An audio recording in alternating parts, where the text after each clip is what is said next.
Israel Hamas युद्ध के बाद से ही मिडिल ईस्ट में हालात बेहद ही तनावपूर्ण बने हुए हैं। लाल सागर में हूती की दादागिरी कम होने का नाम नहीं ले रही।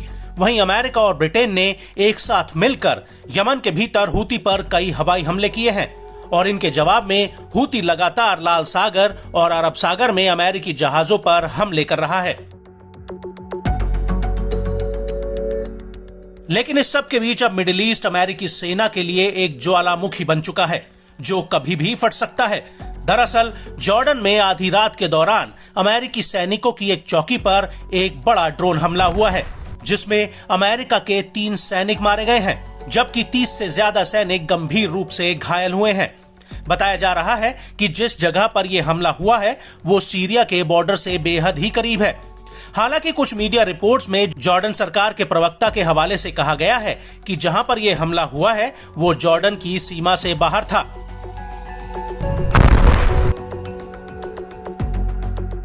वहीं इस हमले को लेकर 2 अमेरिकी अधिकारियों ने CNN न्यूज से कहा है कि अधिकतर सैनिकों को ट्रॉमेटिक ब्रेन इंजरी हुई है जिनका इलाज किया जा रहा है और यह हमला अल-तन्फ अमेरिकी बेस के करीब एक चौकी पर हुआ जहां पर अमेरिकी सैनिकों के क्वार्टर बने हुए थे।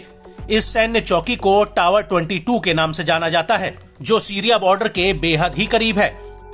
हालांकि अभी इस बात की पुष्टि नहीं हुई है कि क्या अमेरिकी एयर डिफेंस सिस्टम इस ड्रोन हमले को इंटरसेप्ट करने में नाकाम रहा है।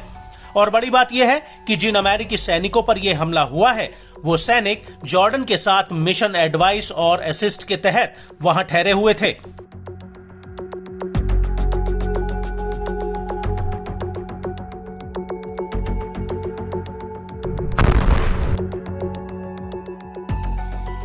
वहीं इस हमले को लेकर अमेरिकी राष्ट्रपति जो बाइडेन ने ऐलान किया है कि जो इस हमले का जिम्मेदार है अमेरिका उन्हें जवाबदेह ठहराएगा।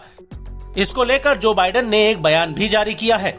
उन्होंने कहा कि कल रात सीरिया सीमा के पास पूर्वोत्तर जॉर्डन में तैनात हमारे सुरक्षा बलों पर एक ड्रोन हमले में 3 अमेरिकी सर्विसमैन मारे गए और कई घायल हुए। हालांकि हम अभी भी इस हमले के तथ्यों को इकट्ठा कर रहे हैं। हम जानते हैं कि यह सीरिया और इराक में सक्रिय ईरान समर्थित कट्टरपंथी आतंकवादी समूहों द्वारा किया गया था। आपको बता दें कि अमेरिका ने इस हमले के पीछे ईरान समर्थित आतंकी संगठनों का हाथ बताया है। लेकिन बड़ी बात यह है कि गाजा युद्ध शुरू होने के बाद यह पहला ऐसा मामला है जिसमें किसी अमेरिकी सैनिक की जान गई हो। अमेरिका के मुताबिक अभी तक इराक और सीरिया में अमेरिका की गठबंधन वाली सेना पर 158 से ज्यादा बार हमले हो चुके हैं। हालांकि इनमें से अधिकतर हमलों में अमेरिकी सेना को कोई गंभीर नुकसान नहीं हुआ था, लेकिन जॉर्डन ड्रोन अटैक अमेरिकी सेना के लिए अभी तक का सबसे बड़ा झटका है।